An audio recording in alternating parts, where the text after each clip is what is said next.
What's up, movie friends? Welcome back to Raiders of the Lost podcast. I'm Anthony. And I'm James, and this is episode 34. We're doing Coming of Age, specifically the films Ladybird, Call Me By Your Name, and Moonlight. All films that were made in the last 5 years. Sensational movies, some of my favorites in the last decade for sure. I'm a massive fan of Call Me By Your Name and Moonlight. Ladybird's a very good movie by Greta Gerwig, and I can't wait to talk about these films. Yeah, coming of age movies, obviously they come out every year, but these three films in particular tell the stories in a really powerful, profound, and mature way. Typically with coming of age movies, there's like always high school bullies, and there's the big party, and this guy gonna get the girl, and it's always the same kind of cliches that you see over and over again. But with these films, they tell very unique stories. And also, Sean Connery passed away at the age of 90. He was a truly legendary actor and icon in film whose performances will live on forever. So rest in peace, Sean Connery. Great actor. This episode of Raiders of the Lost podcast is brought to you by our friends at movieposters.com. Use coupon code Raiders15 for 15% off your order. And right now we have a movie poster giveaway contest sponsored by Movie Posters. So go and subscribe to the YouTube channel and enter that contest by commenting on the giveaway video if you haven't already. We announce a winner on this Friday. Get that free poster, guys. It's free. This episode is brought to you by Manscaped. Get 20% off your order and free shipping using coupon code RAIDERSOFTHELOST at checkout. Again, Raiders of the Lost at checkout for 20% off your order and free shipping from manscaped.com. Before we get started, if you like our podcast and our content, the best thing you can do is subscribe to our YouTube channel, share our show with your friends, follow us on Spotify, Apple Podcasts, Google Podcasts, Amazon, wherever you listen to podcasts, you can find us. We know you have movie friends out there. Introduce them to our show. Let them know that there's a movie podcast and YouTube channel for people out there that love them so much as we do. Hit that notification bell, leave a comment on YouTube. Also, leaving a 5-star review really helps us get seen by new viewers and new listeners, especially those written reviews. We also have a Patreon now, so you can support us there monthly. And also, patrons get perks like personalized videos sent to them by us, sneak peeks at upcoming videos. And our top tier patrons also get a monthly shout out on the podcast once a month, which we're going to do right now. Thank you to our top tier patrons, Caitlin Signorelli, Mason Taylor, Harrison Ball, Logan Schroeder, Harry Roscoe, Nate Moore, Riley McDonald, Michael Karanja, Caleb Fleming, Justin Weimer, Andrew Sullivan, Angel Mendez, Tyler Meyer and his girlfriend Asia, Morgan King, Nikhil Simeona and his girlfriend Caitlin, Gabe Gutierrez, Travis Ball, and Morgan King. We love y'all. Now let's begin this episode of Raiders of the Lost podcast, Coming of Age, episode 34. Beware, spoilers are abound. We are going to begin with the film Ladybird, which was directed and written by Greta Gerwig in 2017. The film stars Saoirse Ronan, Laurie Metcalf, Timothy Chalamet, Beanie Feldstein, Tracy Letts, and Lucas Hedges. On a budget of $10 million, this film had a box office of $78 million worldwide. A strong-headed, passionate girl in her senior year of high school experiences the heartaches of first love and the reality of applying to colleges. The movie follows her relationship with her family and friends and the difficulties of a low-income family. This is a fantastic debut for Greta Gerwig, who's also written a few films with Noah Baumbach and that he made, but she directed this one, and it was refreshing to see the coming-of-age tale from the point of view of a young woman that avoids the cliches that we usually see. It's not all about, oh, she dates the guy or gets prom queen, you know what I mean? It's about more than that. It's got deeper themes than that about life and about understanding who you are as a person. Absolutely, and like you just said, directorial debut, this is one of the best I've seen in recent years, coming from Greta Gerwig, who showed a tremendous amount of skill and maturity as a first-time director. Greta co-wrote and co-directed a movie called Nights and Weekends a long time ago in 2008 with Joe Swanberg, who's kind of like an indie filmmaker, makes a ton of great small independent films. But that film had no budget and made $5,000 box office, so it probably came out in like a theater. So I don't really consider that as an actual directorial debut. Ladybird is her first legitimate studio movie directed by herself, written by herself, and it's a somewhat semi-autobiographical film by Greta because she went to St. Francis High School. She grew up in Sacramento, California, which is where the film takes place and where Ladybird goes to school. Yeah, part of this movie, it is a love letter to Sacramento, a place I'm unfamiliar with and that even people in California are unfamiliar with. But I think she captured the city in a great way. And from people I know who are from Sacramento, when they saw this movie, they saw all the iconic landmarks, stores, shopping centers, The bridge, the bridges. Yeah, they loved seeing the iconic imagery from Sacramento in the film. And Greta, she has a good amount of experience in film, mostly from acting and writing. She's been in a ton of movies. Some ones I really like: The House of the Devil, To Rome with Love, Greenberg, Frances Ha, which she co-wrote. She's also married to filmmaker Noah Baumbach, who directed Frances Ha. He also directed her in Greenberg, Mistress America, a bunch of movies that Greta actually starred in too. And he most recently made, in my opinion, the masterpiece Marriage Story. So they both, in the recent years, have become critically acclaimed filmmakers at the same time. I think Scarlett Johansson's character in Marriage Story is partly inspired by Greta Gerwig, because at the end of Marriage Story, Scarlett Johansson becomes a director of a TV show, whereas Adam Driver was a play director and a playwright, and he was surprised by her choosing to be a director, and then she also found great success. So I think it kind of relates to Greta Gerwig and her relationship with Noah Baumbach in real life, when he actually offered to direct this film for her after he read the script, but she rejected it and decided to direct it on her own, and obviously did such a great job and was received many accolades, just like the ScarJo character in Marriage Story. And Greta hasn't acted since she voiced a character in Isle of Dogs in Wes Anderson's film in 2018. So she hasn't acted since, and has pretty much devoted herself behind the camera and producing and writing and directing. Yeah, I think her last on-screen performance was in Jackie. She played Jackie's aide in it with Natalie Portman. I think that the main theme of this movie is something that all young people struggle with at a certain point in their lives, especially in adolescence and in teenage years and when you're going through high school, is we're all struggling with a sense of identity, figuring out who we are in the world, figuring out what we want to do with our lives. That's a common theme in all three of these films, of identity and not knowing who you are. And I think specifically with Ladybird, Greta makes this point where it's okay to not know what you want to do with the rest of your life, what direction you want your life to take when you're 18 years old, which is something that Ladybird spends the entire film not knowing what to do and wanting to experience things in New York and leaving Sacramento, but she doesn't realize that she loves Sacramento. And like, she spends the first half of the film talking about how much she hates Sacramento. She hates her school. She wants to get out of there. She wants to get culture. Yeah, everything she does is a way to get out of Sacramento. You're right. And towards the end of the film, at the end of the film, Ladybird, or she starts to go by Christina at that point, she realizes that she really loves Sacramento and she really misses her hometown. Yeah, she didn't realize how much she loved it until she left it. And that's why I think she got so drunk she got alcohol poisoning on her first night away from home, because she missed it so much. And it's also foreshadowed in the beginning of the film when she turns in her thesis and she's discussing it with that advisor or the nun. And the nun's like, you did a terrific job, and I can really see that how much you love Sacramento based on how much description you put into it. And her intention, what she thought she was doing, was basically talking shit about Sacramento. You're right. That scene's very important because it relays the second theme in the film, which is attention, and how attention is love, and it's an expression of love. And so Ladybird's attention to detail about Sacramento proved that she really loves Sacramento so much, because attention is a form of love. And this actually relates to her relationship with her mother. So this film is very much as much about Ladybird as it is about her mother. In Ladybird's point of view, Marion is a very overbearing, controlling, and domineering mother. And Ladybird always views it as a detriment, and they constantly clash. And their relationship goes through ups and downs, and they're constantly bickering.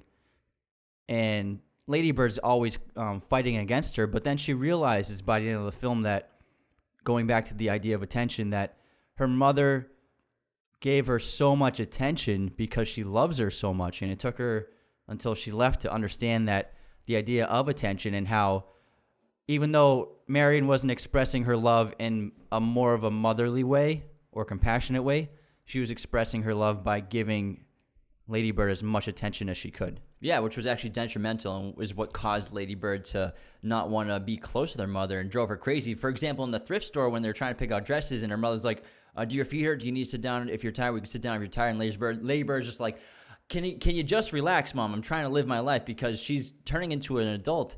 And you're right, attention is what Marion gives Ladybird the most and ironically pushes them away. In this film, yes, it follows Ladybird, but we're really given two perspectives, and the only other perspective of the film is her mother, Marion. So we're getting this teenager's perspective of Ladybird, and the story is about her, but also we're getting the adult perspective and the adult point of view of a parent and of Marion, who Ladybird's whole arc in this film is her journey into adulthood, her journey going through high school and moving on to college and moving away from Sacramento and moving on with her life, whereas Marion has to learn to let go of Ladybird in this film, which takes her the entire film. And towards the third act, she begins to shun Ladybird because of her decision to go to New York and to leave Sacramento.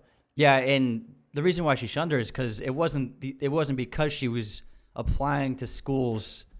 It was the fact that she lied to her mother, because her mother, we learn, it's kind of, her storyline is kind of hidden in the film. You don't really get a big sense of it right away the first time you see it, but I think upon repeat viewings, you really see the underlying subplot of Marion's story woven within Ladybird's story. And Marion, she has a lot of the same desires that Ladybird has. Like, she says that she thought that they were going to move into a bigger house years ago, but they're still stuck in the same house they've been in for 25 years. You know, she's been working two shifts a day at the hospital. Because her husband lost his job. His job. She's dealing with her husband's depression. Ladybird oftentimes has a selfish point of view, and she doesn't factor in other people and the problems of her life. And she fails to recognize everything her mother's going through and everything her mother's sacrificing to be able to provide a life for her daughter. And part of the reason why she works so much is because she's paying for Xavier, so the private school that Ladybird's going to, because she doesn't want her to go to the public school, because she wants what's best for her. And also, I think the title Ladybird actually perfectly corresponds to the character of Ladybird, because the word bird also means girl. And so if you look at the title with that meaning, the title is Lady Girl. So I think that means that Ladybird wants to be an adult and she wants to be a woman, an independent woman, but ultimately she can't stop acting like an immature girl most of the time. Yeah, exactly. This film takes place in like the not too distant period of 2002. You know, it's not that far away, but technically it's a period piece.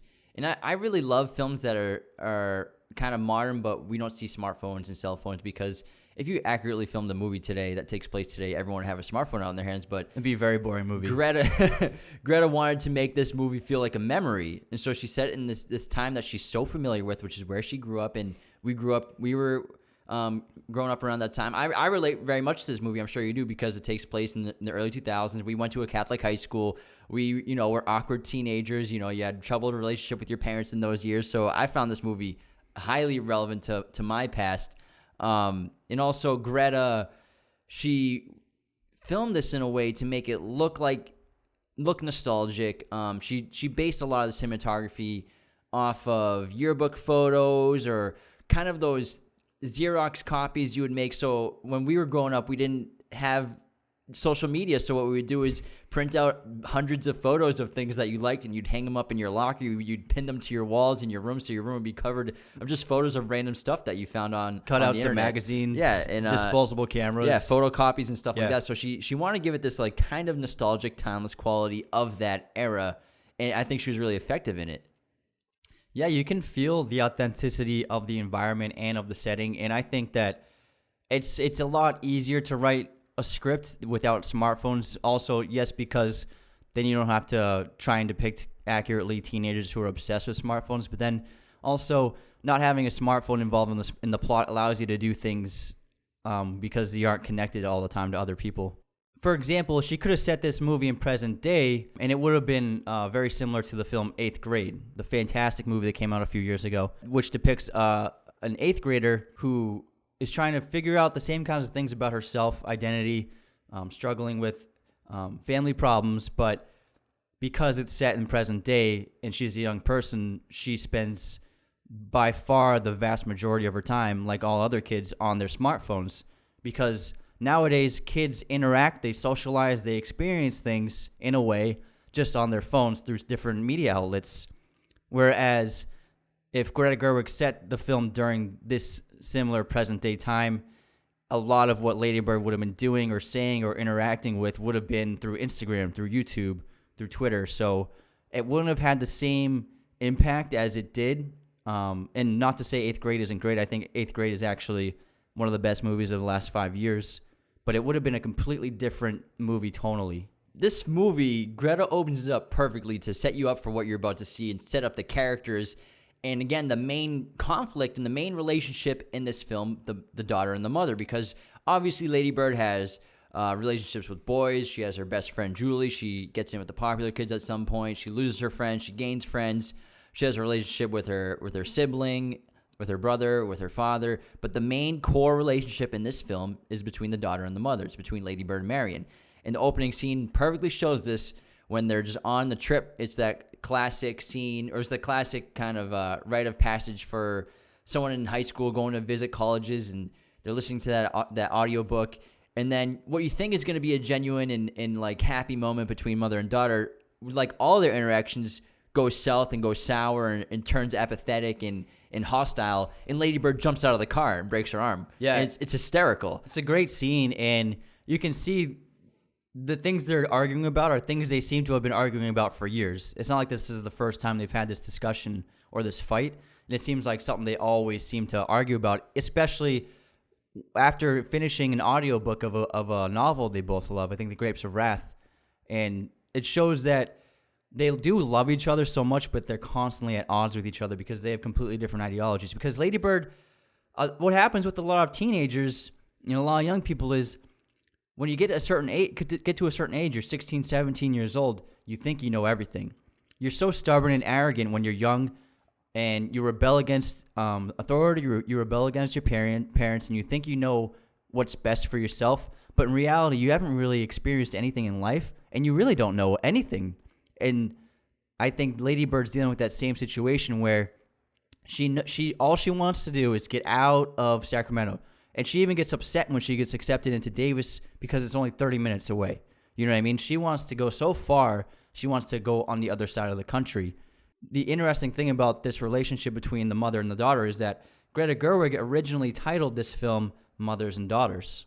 So it was the central theme of the movie, this relationship between Lady Bird and Marion. Lady Bird, she's a great character, and she's someone who, she doesn't have as much as other kids she knows has. She doesn't live in a great house. Her parents aren't wealthy. And she kind of, in many ways, she rejects her life, and she wants more, and she wants something better. She doesn't know what's really morally valuable in your life and what's really important. And this is mostly reflected in the way that she changes her name to Lady Bird, because she's rejecting who she is. Yeah, Lady Bird, you can tell pretty much early on in the film that she doesn't really want to be herself. She doesn't want to be Christine, so she creates this new persona, Lady Bird. She constantly scratches her name out on like the playlist, the cast list, and writes her name in as Lady Bird. And in quotations. She explains it's a name given to herself by herself. And she's changing quickly, like a lot of teenagers do. She has that unique hairstyle. She accentuates her outfits with like a lot of interesting jewelry, and she has that pink cast. She picks the hot pink cast, which you would think you would pick, obviously, like in like elementary school, middle school, but like that's an odd choice for a high schooler or someone about to be an adult to be like a neon color. So she picks pink, and she only writes one thing on it. She writes "fuck you, mom" on her cast, and so she's obviously rebelling against her mother as well too. And Lady Bird is highly impulsive. She needs attention and wants to be the center of attention in every situation. And she sacrifices, obviously, she's damaging her relationship with her mother. She also sacrifices her relationship with her friend, especially her best friend, Julie, who she basically abandons in the hopes to become popular and to become a cool kid and to win the affection of the character played by Timothée Chalamet. Yeah, Kyle. And during one of their fights between Lady Bird and Julie tells Lady Bird that she always has to be the center of attention. That's all she wants in her life, everywhere she goes. And it's a great character fault of Lady Bird, which takes her a long time to realize what she's doing to all the relationships in her life. Yeah. Her second main character flaw is that she's a selfish person at times. You know, she's mad that Julie got the lead in the play, and she even says to Julie, she doesn't know how that happened. When her dad drops her off at school, he always makes her drop her off around the block. And even when he says, "I love you," saying goodbye to her before she goes to school, she doesn't even reply, I love you. She immediately says, so what do you think about the applications? So she's trying to get something from him, even though he's just trying to express his love to her. Ladybird fails to take accountability and responsibility for herself, her life, and her own actions. And even the fact that she's doing horrible in math class, but she's blaming it on her genes, not her work ethic, which is nothing. You know what I mean? She's mad that, like, she's not good at math. She thinks it's because of her mom's genes, and so she's blaming her mom for her failure at math, even though she's not putting in any work in class. And so there's this constant cycle of Ladybird not taking responsibility for herself. Yeah, and Lady Bird's also hysterical in this movie. Greta Gerwig definitely has a knack for comedy, and she has a great comedic voice in this film. It reminds me a lot of Wes Anderson in ways, and she has these, like, quick, hilarious, like, one-take shots or, like, little lines, like Lady Bird jumping out of the moving car. She's buying the cigarettes, the scratch ticket, and porno on her 18th birthday. I love the grocery store, and she's like, come here often. Yeah, and she steals the magazine at the grocery store. She, like, stuffs it down her skirt. She has a ton of funny and just blatant outright lies that she constantly tells without caring about the repercussions that will happen later on because of the lies. And plus, also, when the football coach has to direct the school play, it's freaking hysterical to me. I love that scene. You're coming hot! You're coming hot! So I think Greta Gerwig definitely has a knack for comedy, and this film is very funny. And Saoirse has always been an extremely prevalent actor since she was a kid. She's been nominated for 3 Oscars now. I think she got her first nomination when she was 11 for Atonement. And plus, remember when she was in Hannah? Yeah, I love that movie. Hannah. She's so cool in Hannah. Yeah, but I think that Lady Bird was her true star-making role. She's the solo lead in this film. She's the titular character, and she knocks it out of the park because she's Irish, but she's such a great actor. You believe that she's this young woman who grew up in Sacramento.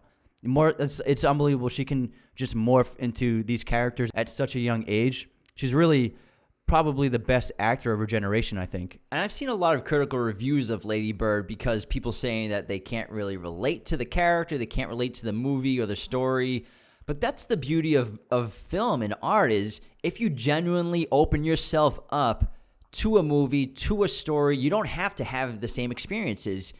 You're telling me you relate more with Maximus and Gladiator, you relate more with Training Day, you relate more with Star Wars. Have you done much galactic traveling right now? I fight with laser swords all the time, man. Like, come on, like, you just have to let yourself open yourself up to stories, and that's what's so beautiful about it. And I grew up growing up in Catholic high school, low income family, just like Lady Bird. But also I'm a man, so I didn't have the exact same experiences of her, but I still relate very much to the story. I absolutely relate to her as well. Not just those similarities, but also that desire to be popular, that desire to be cool, and that desire to be liked by others. And so I can really relate to the flaws in her character, especially when she ends up lying to her new friend about the blue house that she supposedly lives in. And she's so desperate to get in with that crowd and to be a cool kid that she's lying about who she is in order to do so. And I can actually really relate to that. That obvious trope in a lot of coming-of-age high school films where, there's that desperate desire to want to be with the cool kids, the popular kids. And we obviously get the story of abandoning Julie, abandoning your best friend to get in with that crew, and then obviously coming back to your best friend towards the end of the film, towards the end of the story, which, we've seen a million times. But I think Greta did it in a really effective way where she kind of deconstructed that trope in a way and made it more realistic in a sense. And, these popular kids, they're not like the cliche, soulless, beautiful, perfect popular kids who have, like, literally don't seem like human beings. She actually humanized the popular kids and gave them character flaws. And, like, Kyle is kind of an asshole, and then the other new popular girl, she's like a normal person too. But it's just like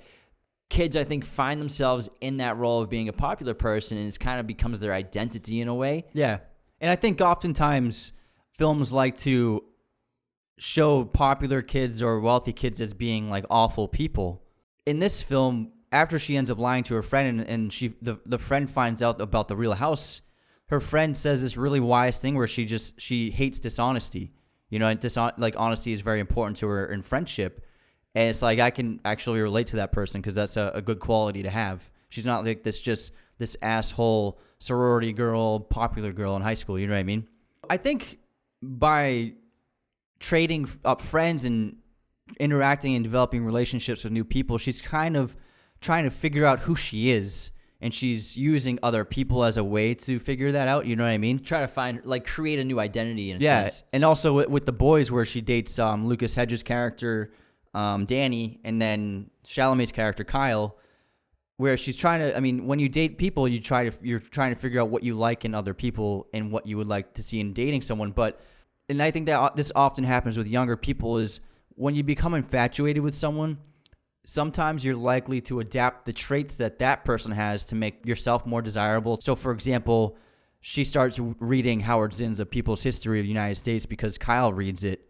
You know what I mean? And then she says things that she doesn't mean because she thinks that these people will like her for it. She's changing her character in order to fit in with these people. I think the perfect line in the film to kind of illustrate that is Ladybird. She says, I think it's, the learning part of high school is over, which means now she wants to learn new things about life that have nothing to do with books and nothing to do with school, nothing to do with education. You know, she wants to lose her virginity. She wants to experience new things. She wants to be in the drama club. She wants to smoke and drink, and she wants to commit little petty crimes like steal a magazine. So she wants to do these things that she thinks will help her find herself. Yeah. And then she's driven by attention, and she's driven by being cool for trying to date Kyle, because Kyle has absolutely no redeeming qualities at all, really. I mean, yes, his dad's going through cancer, but he's kind of a jerk. Pretentious. He's pretentious. He uses Ladybird, lies to her. Yeah, he lies to her. And he doesn't really have any good qualities that you would want in a partner. Besides that hair. Yeah, but besides that hair, and he plays bass. Once girls see a bass player. But she only wants him because he's cool. You know what I mean? Rather than with Danny, although, yes, Danny is gay, but she had a real genuine connection with Danny. So it's more of a fit for her to find someone like that. But she's more blinded by the idea of dating the cool kid in school. The subplot with Danny is a really touching story, because Danny dates her in a very similar way to how Ladybird rejects who she is and is trying to change who she is. Danny, even though he's gay, he dates Ladybird because he doesn't want anyone to know that he's gay. He's terrified of even his family finding out. And in a way, he thinks Ladybird is like a perfect cover for him. Like when he sees her in the dress before he picks her up for Thanksgiving, he's like, my grandmother's gonna love that dress. Like Ladybird's a perfect fit to use for his family, to disguise who he really is. So he's kind of doing the same thing Ladybird's doing. Yeah, because she disguises who she is by saying that house belongs to her and that she lives in that big, beautiful house. Mm-hmm. The third act of this film is basically full of redemption. You know, Ladybird is fighting with her desires to fix her life and get things back to where they used to be, because she's experienced all these things that she thought would help her find herself, but they really didn't. They drove her away from her true path of how to find herself, which is just what I think what Greta Gerwig is saying, is accepting who you are, accepting where you come from, and embracing it, because that's how you create your own identity. That's how you become yourself. And so she ditches the cool kids who are skipping prom to go to a party. She goes and reunites with her best friend Julie, and they make up and they go to prom together. And then her and her mother eventually sort of make up, where her mother and father drop her off at the airport to go to school, to go to New York. And as Ladybird's boarding the plane, her mother comes running to try to say goodbye to her after shunning her, because she already regrets the way she's been treating her. And Ladybird kind of has the same feelings too, because when she gets to New York, she finds the letters that her mother wrote for her, and then like you talked about earlier, she goes to that party and gets alcohol poisoning because she clearly doesn't want to handle the situation that she's in right now. And then she goes to the church and she kind of gets grounded from it, and she realizes how much she really cares about Sacramento and how much she misses it and misses her mother. And she doesn't talk to her mother. She leaves her mother that very emotional voicemail though. Yeah, I think when she goes to the church, she goes there because it provides a connection to her past life in Sacramento, because she went to Catholic school. And so I think going to inside that church gave her a sense of familiarity with her home. And that's what made her truly realize and understand that she misses her home, and that, yeah, she's in New York, but she understands that she loves Sacramento and she loves her family. And then she leaves that voicemail for her mother. Yeah, I think Greta's just trying to tell us that it's great to have ambition and to want to do new things and experience new situations and cultures and life experiences and success, but it's also important to accept where you've come from, accept your past despite if you liked it or not, or if you have pain in your past, or if you don't think it was adequate to what you wanted your life to be. You can't change really anything about your past, so you have to come to terms with it in order to grow and become your own person. Yeah, we don't choose where we are born. We don't choose who our family is. We don't choose our parents.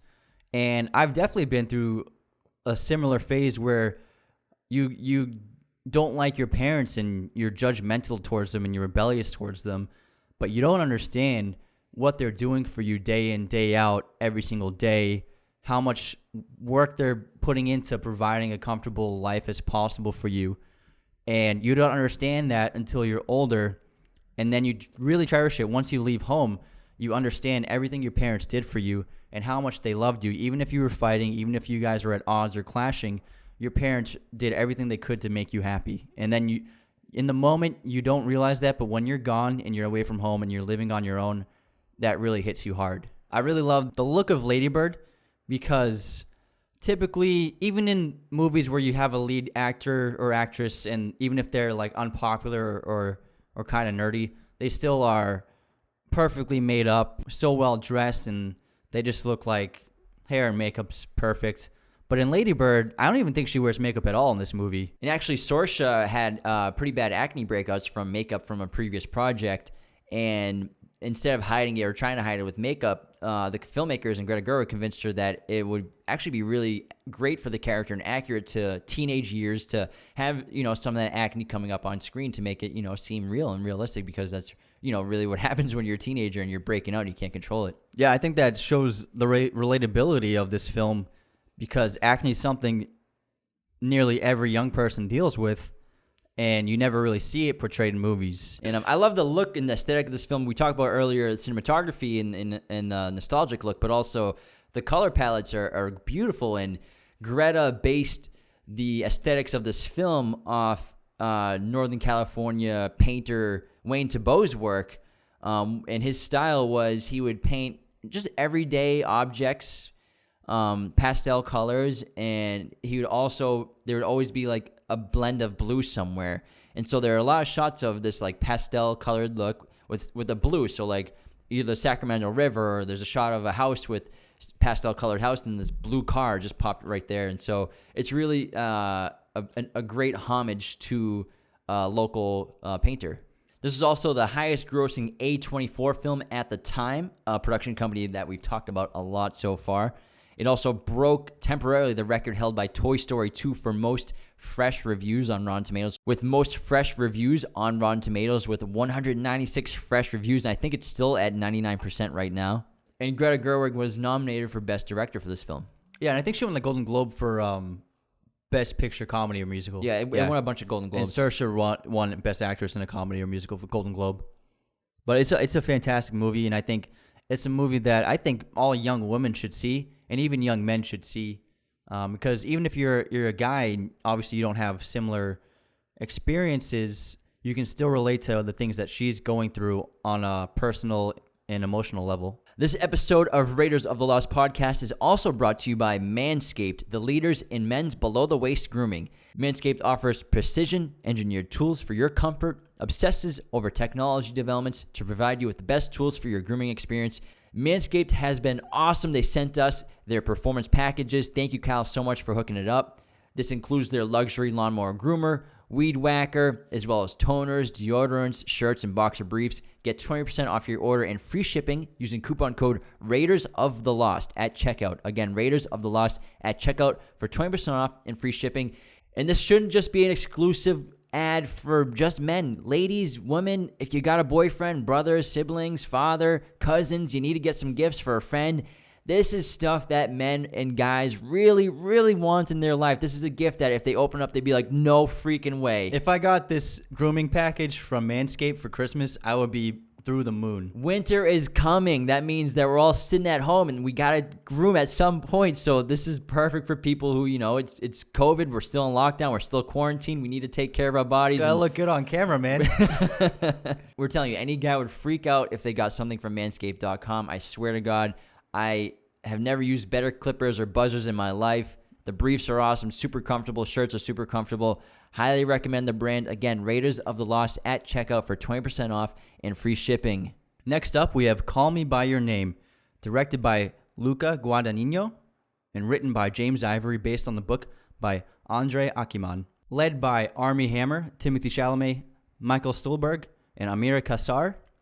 This film had a global box office of $41 million off a budget of $3.5 million. The film chronicles the blossoming and complicated love between Elio, a 17-year-old boy, and Oliver, a 24-year-old graduate student working as an intern for Elio's father for the summer at their vacation home in Italy. Call Me By Your Name, in my opinion, is truly a masterpiece in every sense of the word. The filmmaking, the characters, acting, cinematography, editing, the aesthetic. I love everything about this movie. It was my favorite movie to come out of 2017. I was absolutely blown away. We saw this in theaters. It was a beautiful experience to have in a movie theater. I cried multiple times the first time, second, maybe third time I even saw this. It's really emotional, highly relatable, and again, it's just a beautiful film. I agree, although I put it on my number 2 on my list of 2017. Blade Runner 2049 was my number 1. We've talked about it in the past. But Call Me By Your Name, I think, is one of the best films about love I've ever seen. It centers upon the ideas of understanding who you are and accepting who you are, and allowing yourself to feel what you feel and not repressing anything. And Luca is a very patient director. He takes his time, crafting this world in the year 1983 in this beautiful setting of these tiny, small villages like Crema in Italy.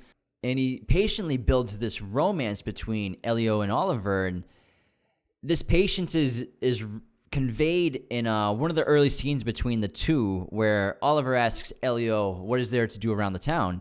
And Elio basically says, wait for summer to end. And this patience leads to an immense payoff when the two men finally reveal their feelings for each other, which takes about an hour into the film to happen. And it makes this connection much more deserved. And it's a great experience for the audience to finally see it. It's a really beautiful movie. It's just about two people falling in love. And the way they go about it is so atypical from what we usually see. Like you said, it doesn't happen until an hour into the movie because this film it's all about subtleties and behavior and the small micro adjustments and hints we give other people to show our attraction for each other. And it's not a blatant, overt, no one's saying their feelings out loud. People, like the characters behave how we behave in real life. You know what I mean? When we meet someone and we want to become intimate with them, we take our time and we do things and we act a certain way to show our affection and show that we're interested. And also, there's also uncertainties when you start to see someone and you're unsure of how to act, and you want to do things in the right way, but sometimes things don't work out the way you plan. Some of these feelings you're afraid to embrace, and I think that's one of the main things we'll talk about a little bit. But this film, I've seen so many reviews of people being critical about it being too slow and too long, and I understand that some people, you don't like slow movies, you like fast-paced, you like action. That's kind of like the era we're living in right now, where a lot of these high-budget action movies are coming out, and we're constantly inundated with quick dialogue, quick, funny humor, and like boom, boom, boom, boom, line, helicopter explosion, here we go. But the whole point of film is escapism. And if you let it, a slowly paced film like Call Me By Your Name, and honestly, I'm not saying slowly in a negative way. I think it's a very effective tool in this film. It draws you into a new world. Turn off your phone and watch this movie. You got to eliminate distractions to watch a movie like this to actually experience it. Otherwise, you can't understand the true nature of the art that the filmmakers are creating. Yeah, I totally agree. And I think it is the strong suit of this film is how they slowly show this romance blossom.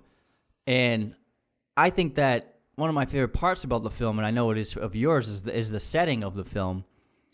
This Italian village in 1983, and as the characters explore and go to new places and have experiences, you just kind of feel like you wish you were there with them.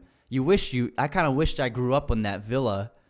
Oh, absolutely. Kinda. I do wish. Yeah, and it's just the surroundings of these characters really pull you in, and Luca created this kind of dreamlike quality within the filmmaking and how he photographed everything. He actually shot the entire film with just a 35 millimeter lens, nothing else.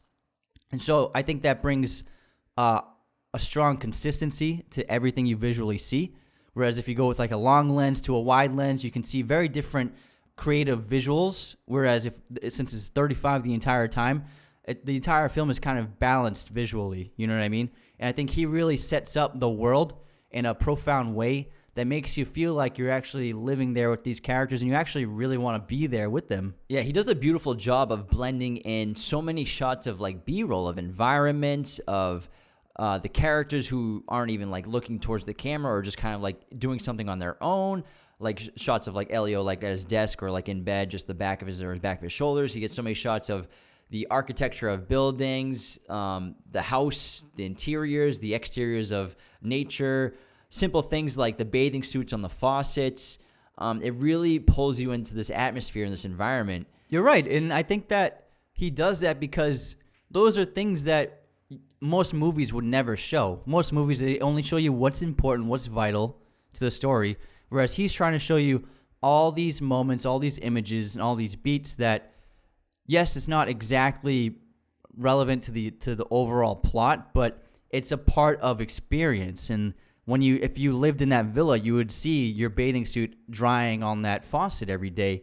And so I think that's why he shows all these little things, because those are little things, those are little bites of life. Initially, Oliver and Elio seem like polar opposites when they're first introduced. And, you know, Oliver has this like very hunky American look about him. He's tall, blonde. He's a little jacked. He's tan. He's intelligent. He's very confident. And he's also, you can tell he has like a sexual nature about him. He knows who he is. He has a very deep and booming voice. He's very laid back or cavalier. He's definitely, you can tell, has grown into manhood because he's mid-20s. He's 24 years old. Mm-hmm. Whereas Elio is this music prodigy. He's soft-spoken, emotional. He's very private.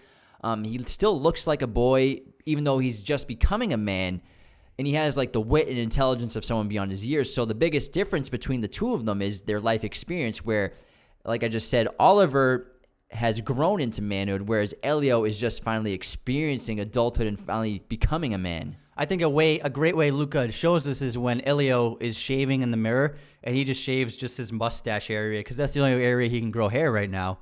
And so it's a visual representation of how young he is and how he's still he's still in the process of becoming an adult, whereas, like you said, Oliver already is an adult.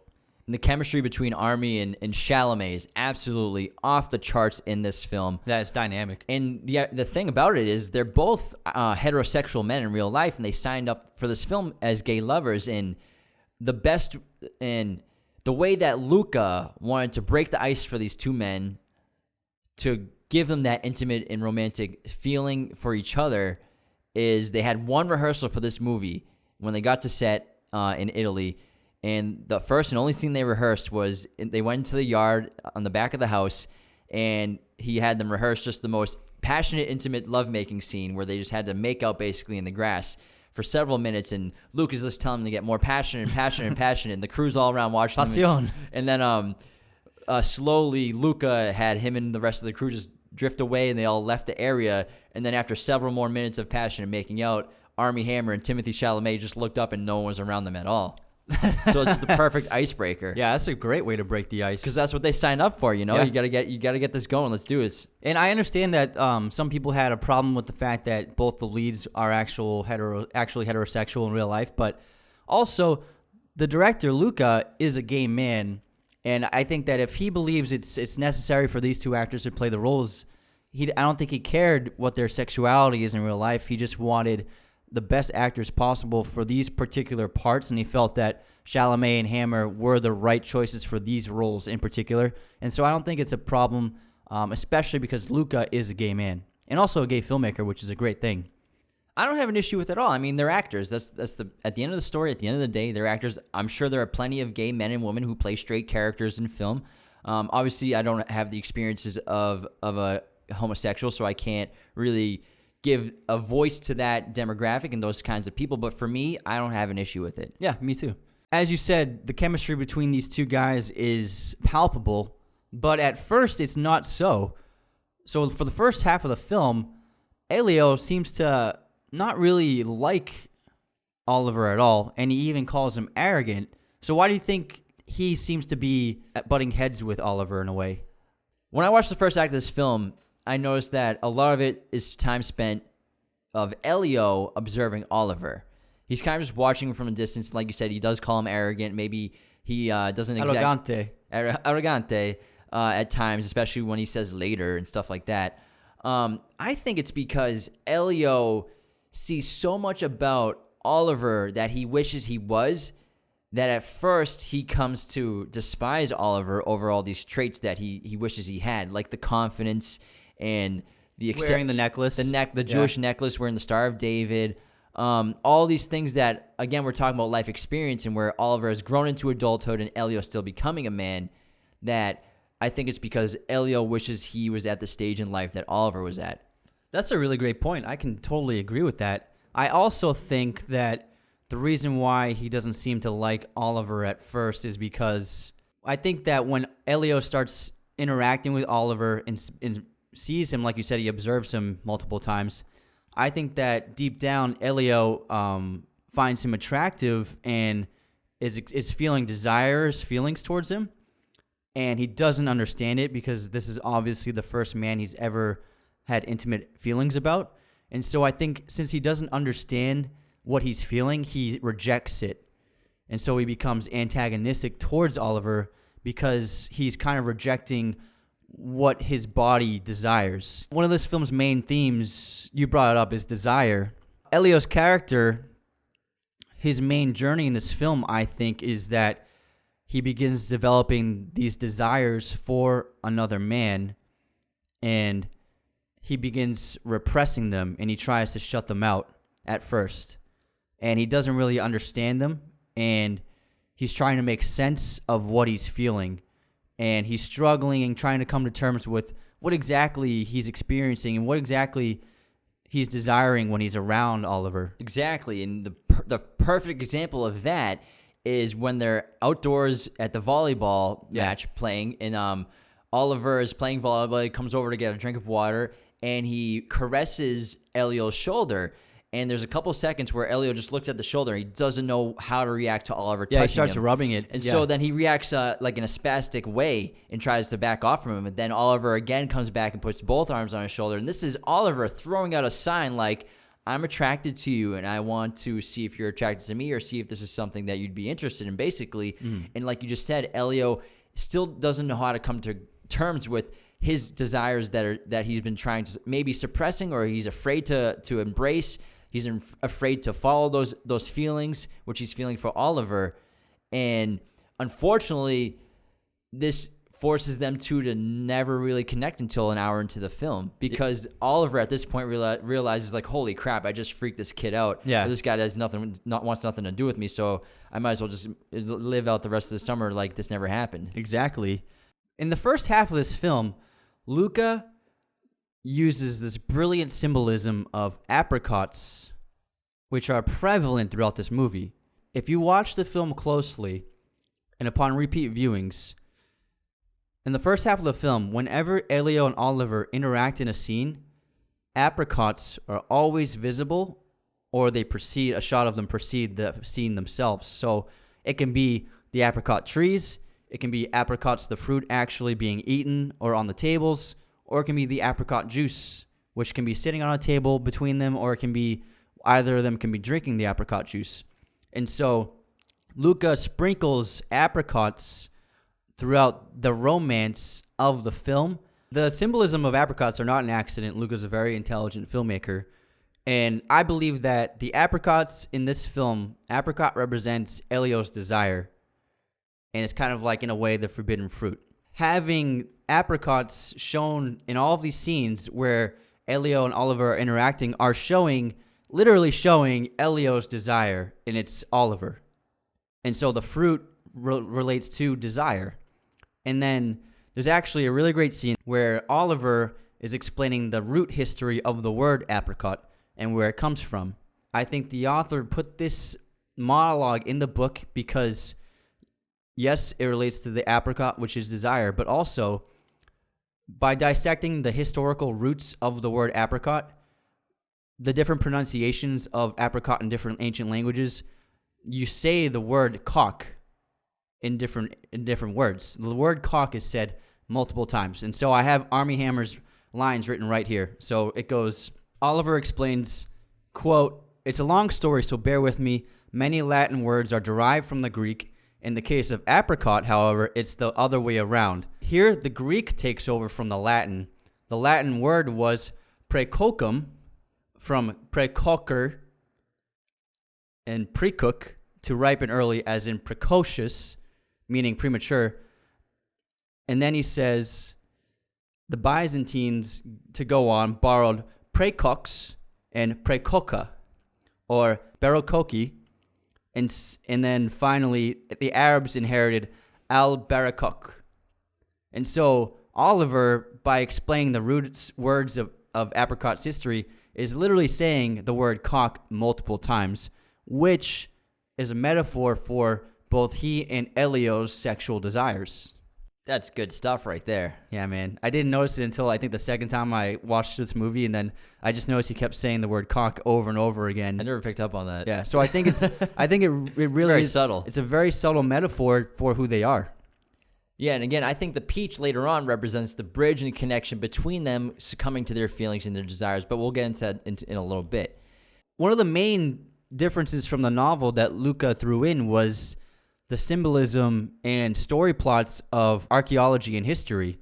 So the professor digging up the statue from the water, going over the cataloging of the images of statues. And so I think the significance of archaeology and history relate to the idea of history, our histories, our personal histories, and our past.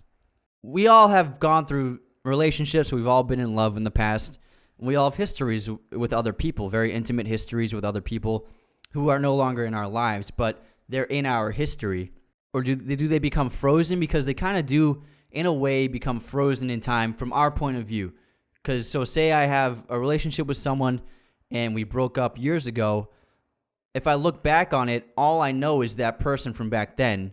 I don't know who they are now at this present time. But for me, they're kind of frozen like a statue in time from my perspective. You know what I mean? And so I think that the ideas and themes of archaeology relate to that relationships we have with the past from our past experiences with other relationships. To bounce that off with the archaeological immersion of the statues coming out of the water, at this point in the story, Oliver and Elio are kind of like going back and forth. They're kind of, at times bickering, but also they're trying to be polite and nice to each other at the same time.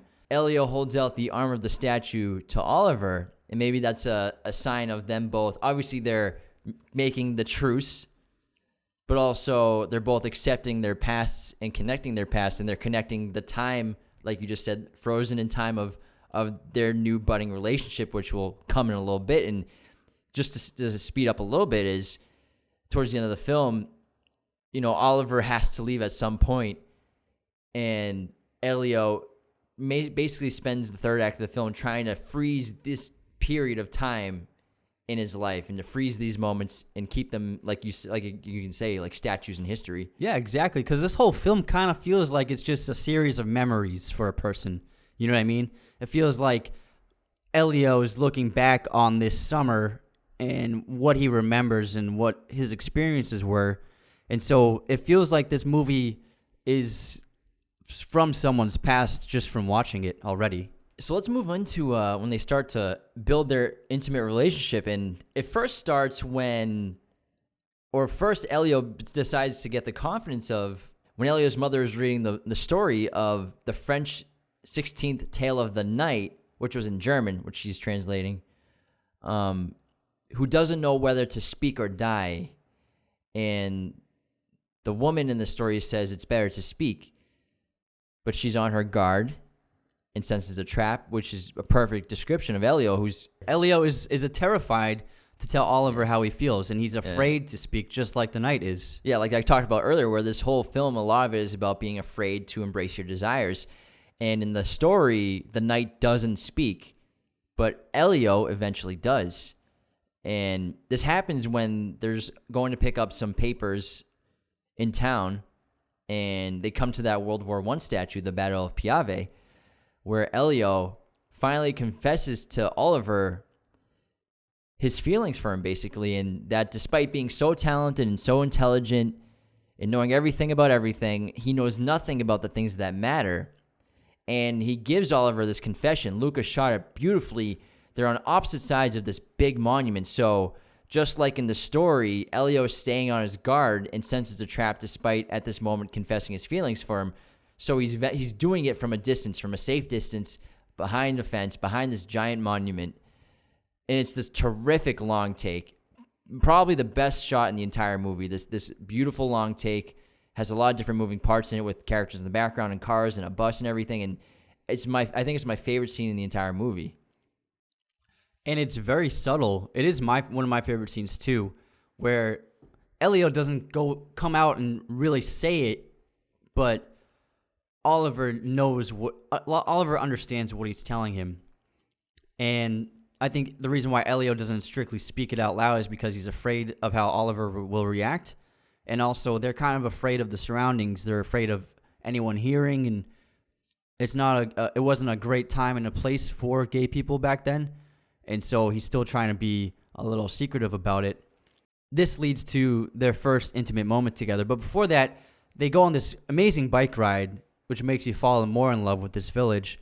And one of my favorite moments is, it's completely irrelevant to the story, but it means everything to the setting. Can I guess what you're going to say? Yeah. When they race? No. Oh, never mind. It's when they've been biking for a while, and they're out of breath and they're thirsty, and they stop by that small house, and there's an older woman picking green beans, and Elio just goes up to her and asks her for a glass of water, and then she goes inside and brings them each a glass of water. And it shows you that, like, this village in this town and this time is like you wouldn't do that anywhere nowadays. Like, where would you do that? You couldn't walk up to someone's house and be like, hey, can I have a glass of water? Can you imagine, like, maybe in farm country, but like knocking on your neighbor's door to ask for water? They'd be like, you want water? Exactly. So it's a really nice little tidbit to show what exactly this world they're in is, and what it was like to be in this place and to live here, and how residents interacted with each other. You know what I mean? Yeah, and just to go back real quickly on how you said it wasn't a good time for homosexuality, this is 1980s, and this is Europe, and Italy especially.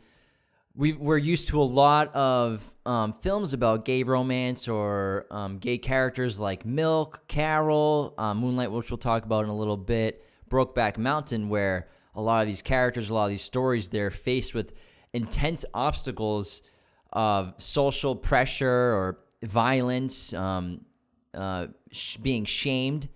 And I think one of the strengths of this film is, yes, there are, some obstacles that they have to face in terms of being persecuted for their feelings and desires and their sexual orientations.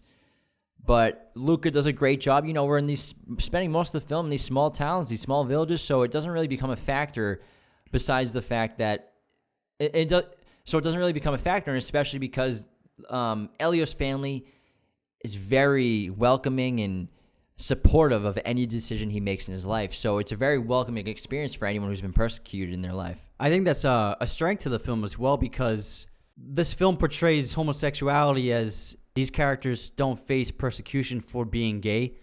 And also, they even changed the time of the story. It was supposed to be 1987, but they changed it to 83 because they wanted to set the story before the AIDS epidemic. They didn't want there to be any harm or persecution or negative repercussions done to these characters for just being themselves that you would see in all these other movies. But by making the film in the conflict small in scope, they kept the story just about the emotional connection between these two characters, which I think worked in its favor. So after Elio confesses his feelings for Oliver at the monument, Elio takes Oliver to his secret spot, which is a very beautiful scene, but it's also important to Elio and his character because him showing Oliver his secret spot that he doesn't take anybody else, where he only goes by himself to read books and he can't even count how many books he's read there. This is basically Elio opening his heart to Oliver, opening his emotions and feelings to Oliver, and basically showing Oliver what his true desires are and letting him into his life. That's a great point. And then that leads to their first kiss, which is a combination of romantic and awkward and funny, and just like it's not Elio's first kiss, but it's his first kiss with a man, so it is like it's his first kiss in his life. And you feel like the awkwardness and the uncertainty that he's feeling, you know what I mean? But also that the desire that he has and how badly he wants this. And he seems to be in that moment very happy because he's finally being himself. But for the time being, this really doesn't go anywhere after this. And Oliver ends up kind of, I wouldn't say shunning Elio, but he kind of starts to ignore him. Keeps a distance because he doesn't want it to affect his relationship. Obviously, he's there basically to be an assistant to his father. He wants to, at this moment, keep it professional, and he doesn't want to corrupt what he thinks will corrupt Elio. He even says something like, we haven't done anything to be ashamed of yet. We should keep it that way. Mm-hmm. And this forces Elio to desire Oliver even more. And it's all he can think of, even when he starts to date Marcia, who is another French person like Elio, vacationing in Italy. She speaks French fluently, in English too, but she also vacations there. And they develop a romance, but this is kind of like Elio's fill-in for his true desires. He's trying to feed his desire, and he even has sex with Marcia a few times, but it's not satiable for him. And it doesn't even compare to what he wants from Oliver. And so Elio loses his virginity to Marcia, and then he can't take the silence anymore. He can't take the distance from Oliver, despite having this budding romance with this beautiful young French woman. He also thinks that Oliver is going out on the town and probably have sleeping with women. Yeah, and he even calls him a traitor. Calls him a traitor multiple times in bed.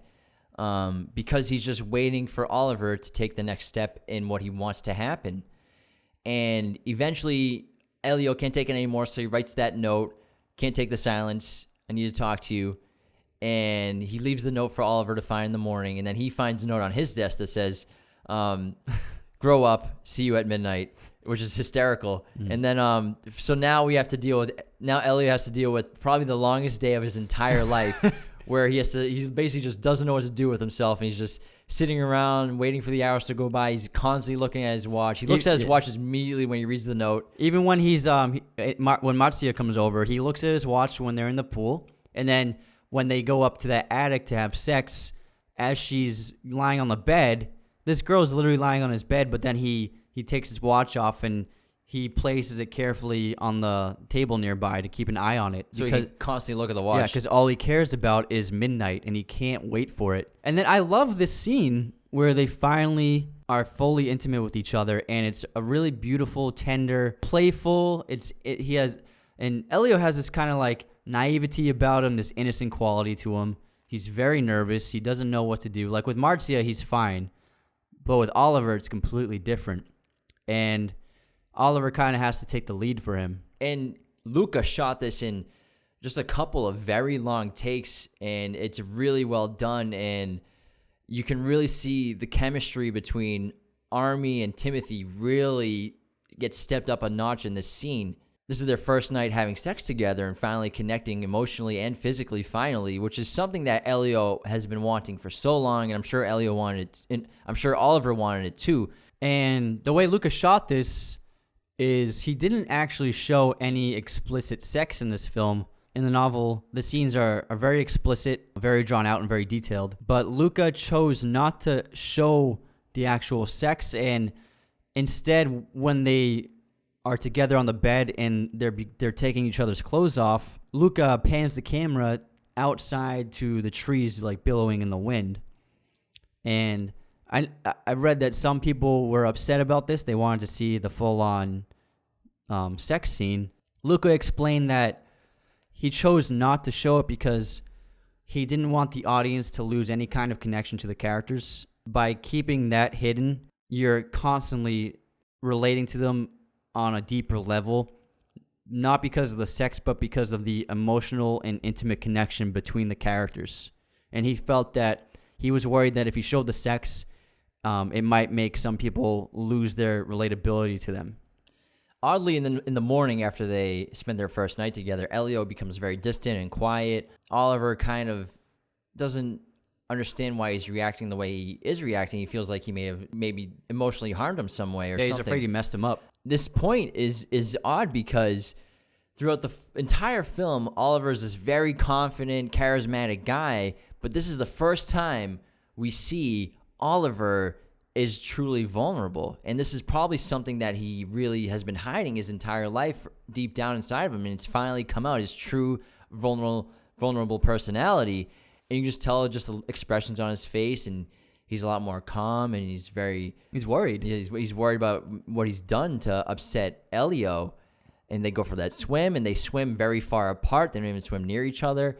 And then they come back, and obviously he perks him right up. Yeah. But I think that Elio is probably being so distant here because Elio, you can guess or assume, is finally fully in love with Oliver, and he really has this strong connection, and he realizes that it's only temporary, and Oliver is going to be leaving in a few weeks, and they wasted all his time, but also it's going to end, and he doesn't want to get too emotionally involved.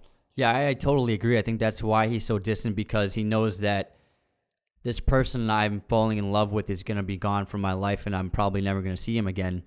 And so he's just become filled with despair about it. But he's also still full of these sexual desires and impulses, and obviously that infamous peach scene, which is in the book. And I know Luca said that he had thought about cutting it, and the reason he kept it in is because obviously it's a very important scene to the novel and all fans of the book, but also he wanted to make sure that it was something that was possible. So he said that he tested it himself, and that he had Timothy test him out himself, and they both confirmed that it's possible, so that they decided to go for it. Yeah, so Timothy Chalamet masturbated with a peach. For real. They both did. Hey, I mean, sure, if I was like 15, 16, and I mean, if I had a peach full of near me, hormones. yeah, I might have tried it. And this peach scene, it marks the point where both Elio and Oliver are, succumbing to their feelings. And again, I said earlier, for me, it acts to me like a bridge between them emotionally, where Oliver Elio uses the peach to, take care of himself. And then Oliver ups the ante and goes to take a bite of the peach after he finds out what's been done to it. And I know in the book he actually eats the entire peach and says that he wants part of him inside of him forever. But they cut that, obviously, from the movie. But then Elio breaks down crying, asking him why he's doing this to him. And it's hard. It's easy to interpret that in different ways. And when I see that, I think that this is Elio emotionally breaking down because someone finally cares about him so much, the way that he's wanted someone to care about him so much, and that he cares about Elio as much as Elio cares about Oliver. I think that Elio breaks down here because he loves Oliver so much and can't stop thinking about how Oliver is going to leave soon. And from Elio's point of view, it doesn't seem that Oliver is really considering that he's leaving. And so I think that when he says, "Why are you doing this to me?" it's kind of like, why are you fucking with me? Why are you messing with me? Why are you playing with my heart? You know what I mean? So I think that's why he reacts that way, which makes Oliver realize, I'm not being respectful to the fact that this is going to end soon, and I should be. Yeah, and this kind of connects to the whole theme, or the whole title of the movie, Call Me By Your Name, in that very iconic scene after their first night of making love, where Oliver asks Elio to call me by your name, and I'll call you by mine. And I interpret this as I said earlier, where they both or Elio saw things about Oliver that he wishes he was. And, you can say that also Oliver probably sees things about Elio that he wishes he was. And they kind of both envy each other for what they are and who they are. And in a sense, this is a way of getting over that jealousy, and they're both accepting each other into their lives, and now they can experience, and now they're both they both feel worthy now of being loved by the other person. I think that they do the name trade because it represents them giving themselves up to the other person. So Elio's giving himself up to Oliver, and Oliver's giving himself up to Elio. The third act of this film is very beautiful. Oliver has to take a trip for research for the university, so he's leaving the And then house, he's gone for good. and then he has to go back to America for good. And so Elio goes with him on this trip, and they have a wonderful time. They have a great trip together. And again, the music in this film is fantastic. And Luca picks so many great songs, combination of like 80s pop music and classical music, a lot of piano songs. It's actually a lot of the music that he grew up listening to. There's a song called Love My Way by the Psychedelic Furs, which is played twice in this movie. The first time it's played is when before they're intimate together, where Oliver is dancing with the Italian girl, and Elio's just watching from a distance, smoking a cigarette, and it's an interesting scene because Elio seems kind of apathetic towards Oliver, or upset with him almost, or he's just watching Oliver, and it maybe kind of looks like he wishes he could either be the girl dancing or wishes that he could be Oliver. And then the next time it plays is when they're on their trip in that other town in Italy, that other city, and they find those Italians playing the same song outside of their car, and they're drunk and having a great time. And again, he watches Oliver dance with another Italian woman, but this time he's content and he's happy, and he's finally free, and he's finally there with Oliver. When Oliver's dancing with the girl in the outdoor nightclub, it's the first time that we truly see how Elio feels about him. Because when Elio's sitting there and he's watching Oliver dance, you can see on his face he's upset and he's disturbed by it. He's just chain smoking his cigarette, and you can see there's tears in his eyes. And then his friends ask him to dance, and he says, "I'll go later." And so that's the first moment I think that he shows us how he feels about Oliver. The third act is they're kind of like playing couple for the weekend, but ultimately, you know, this relationship, it always had a time limit, and this getaway together, yes, it was so happy, and their love really grew in this, but it seems to end right before it started. It barely even got going. Yeah, and that emotional train scene where we have that beautiful long take starting from the back of Chalamet as he watches the train go by, as Elio watches the train go by, and it's very emotional to watch, and it's sad. And Chalamet's performance in this movie is remarkable, and I know people criticize him a lot. They say he's just moody and has no emotions, but Chalamet is an incredible actor and has immense depth, and this scene is so telling, and calling his mother on the phone to pick him up, and it gets me every single time, and it's so sad to watch that, like you just said, this relationship and this love just started, and it's over before it even began. Yeah, and they can't even say anything to each other. They're so emotional on the goodbye. All they do is hug, and there's no dialogue spoken. But I agree. I think that this is obviously Chalamet's star-making role, but he's such a talented actor. He's so expressive. He can emote so much. It's a rare thing, and there's a reason why he's been Oscar nominated twice by now. And he obviously carries this movie, and he's going to go down as one of the biggest actors there is. Yeah, and if there's an antagonist in this film, there's a bad guy. It's time. Summer ends. Summer's over. It's only a certain amount of time, and seasons will change, and Oliver has to leave Elio. So time is the real antagonist in this movie. Yeah, and I think when he has that talk with his father, and his father gives that amazing monologue, what he's telling him is that you feel horrible, you feel you're in pain, and you're suffering right now, but that doesn't mean that you should block yourself off and you should shut yourself off from feeling these things, because it's a beautiful thing that you did experience this and had this relationship with someone, and even though it's over and they're gone, that doesn't mean that you close yourself off, because that's what makes us human. And you have to feel bad because that's part of life. You know, love's complicated. Love doesn't work out sometimes. And you have to be able to accept the tragedies of your life and then move on, and not repressing how you feel, but accepting it and taking it in, and then learning from it and growing from it. And he tells Elio that he's too smart not to know that what he had with Oliver was very special, and that Stolberg does. This is an amazing monologue by Stolberg, great actor, and his character had never experienced anything like that in his life. No matter all the years he's lived and the wisdom he's gained, he said he came close, but never had what they had. And this scene, this monologue, reminds me every time of Good Will Hunting with Robin Williams. Talking to Matt Damon, talking to Will Hunting, and it's a very powerful speech. And I'm surprised he didn't get like an Oscar nomination for this, or at least something, because this speech was one of the most moving parts in the film. Yeah, I agree. And then after that, we cut to winter, and some time has passed, and we're told this not just from the weather, but Elio's look and appearance is completely different. He's got a new fashion aesthetic. He's got new hair, and so quite a fair bit amount of time has passed since Oliver left. He seems, content. He seems like he's, moving on as best as he can. Mm-hmm. And then Oliver calls, and he informs Elio that he's getting married. He's gonna get married. He says maybe married in the spring.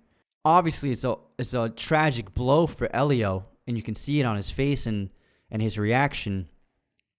But also, I think that Elio kind of tests Oliver here, where he calls Oliver Elio. He calls him by his name. Elio. And then Oliver replies Oliver. And so I think that Elio was testing if he still loved him. And Oliver obviously still does love him very much, and that's why he responded with Oliver.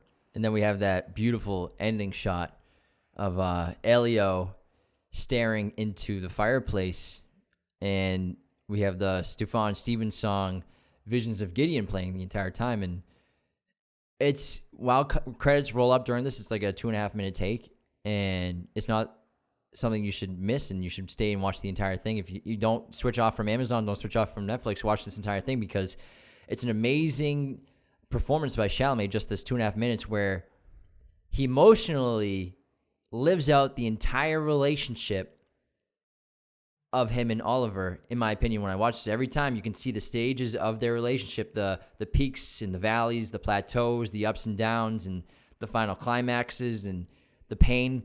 And you can see towards the end, he gets very angry and upset, and he's holding back all these tears.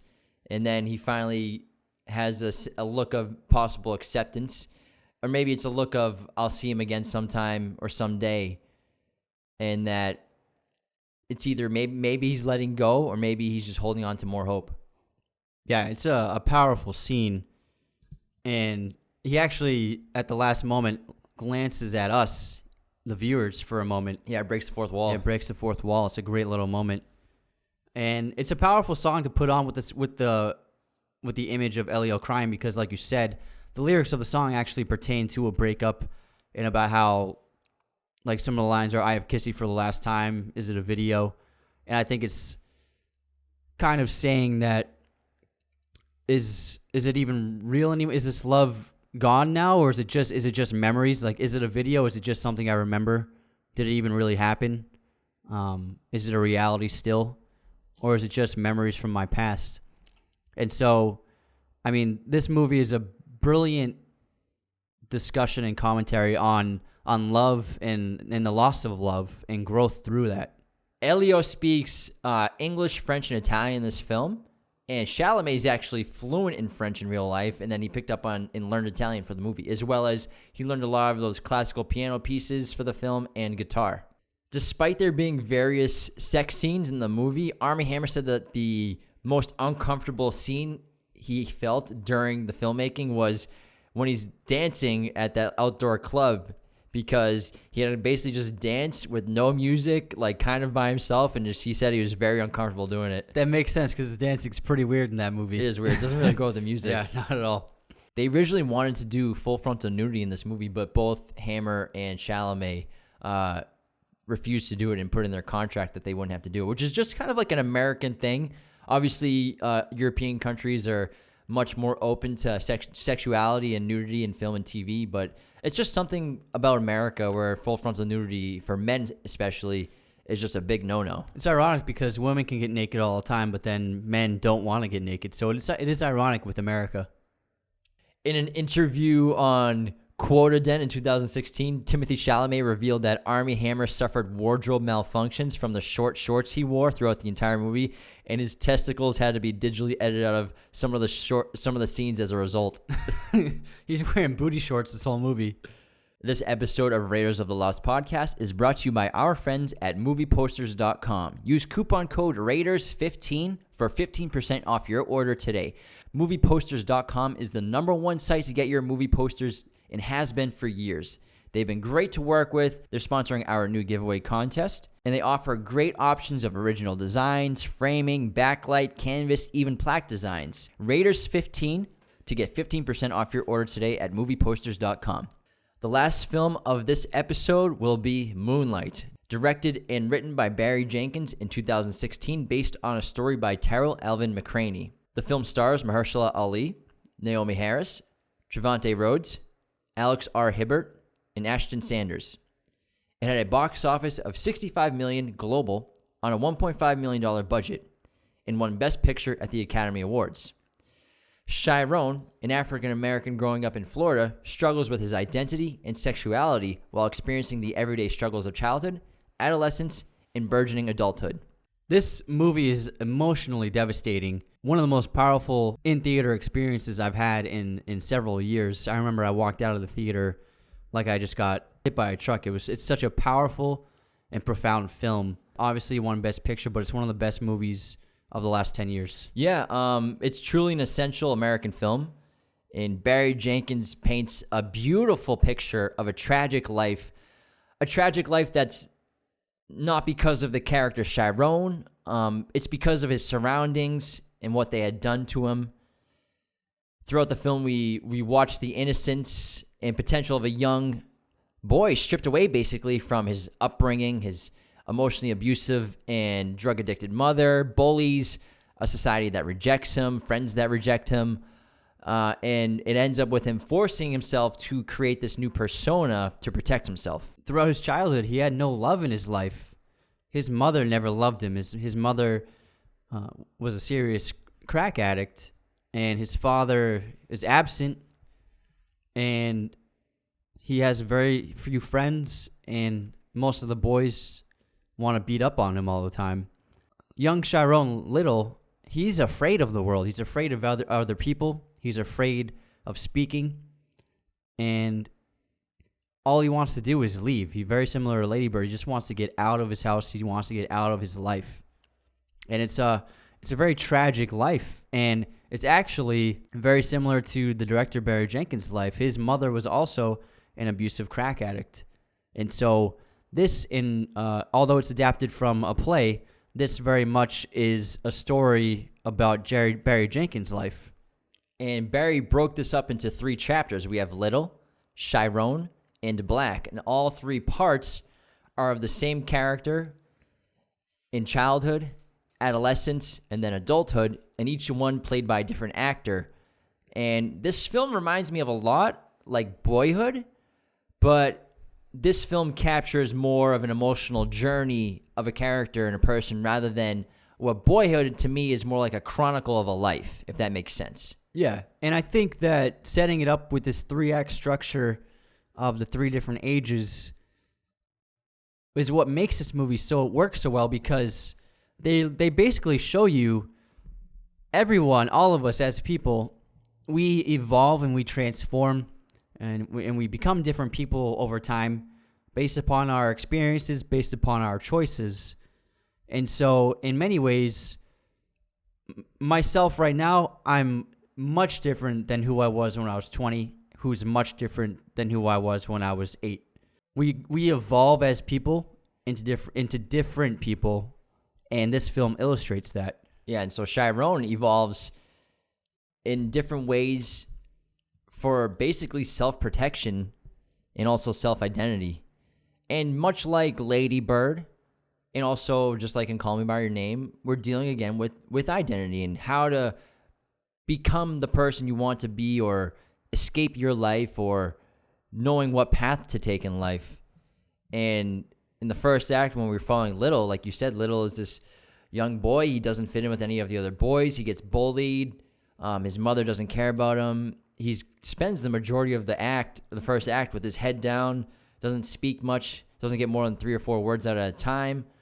But he eventually kind of gets taken in by this character, Juan, who's phenomenally played by Mahershala Ali.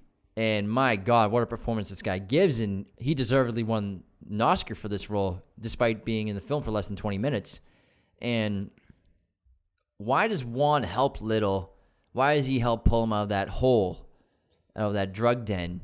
And, he probably sees a little bit of himself in the boy in Little. And maybe he was doing the exact same thing at his age when he grew up in Cuba, hiding out from bullies, running away from home, hiding from his mother.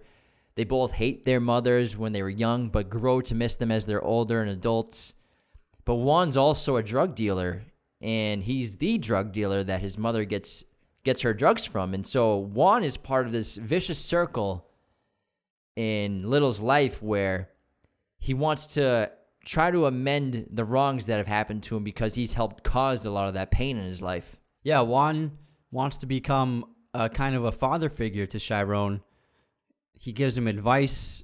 He teaches him how to swim. But ultimately, like you said, he's part of the problem. And Little is slowly learning what his mother's doing to herself. And in this chapter, she's beginning to become addicted to crack. And we get hints of this where she has a guy over and she hides the drug paraphernalia. One day, Chiron comes home from school and the TV's gone because she obviously sold it. And so Chiron's slowly understanding that his mom is a drug addict. And even though he's grown to love this man, Juan, and looks up to him now, he's beginning to put 2 and 2 together that Juan helps supply his mom with the drugs that are ruining his life. This moment is actually a big moment for Juan because when Chiron confronts him about this, Juan breaks down and cries because he's ashamed of himself for the first time in his life. Because as a dealer and as a trapper, all he's ever done is sell and make money, and he's been a thug and he's been like the hardest guy around, and he runs like a certain amount of turf in the area, but he's never really seen the true destruction that he causes upon other people within their families. And then seeing Chiron as the victim of one of his clients really, really breaks down Juan's character. Yeah, and it's something that he has to battle with as a character, Juan. And this is clear when Juan goes to check up on his dealers at his block, and he sees the car. There's a rule where they're not supposed to be smoking crack on near where they're selling it to draw attention. And he goes and confronts this car of these 2 people smoking crack, and it's Chiron's mother. And he confronts her and tells her that shouldn't she be raising her son? Who's going to raise her son? And then all she can do is laugh at him. And what, are you going to raise my son? Are you going to do it?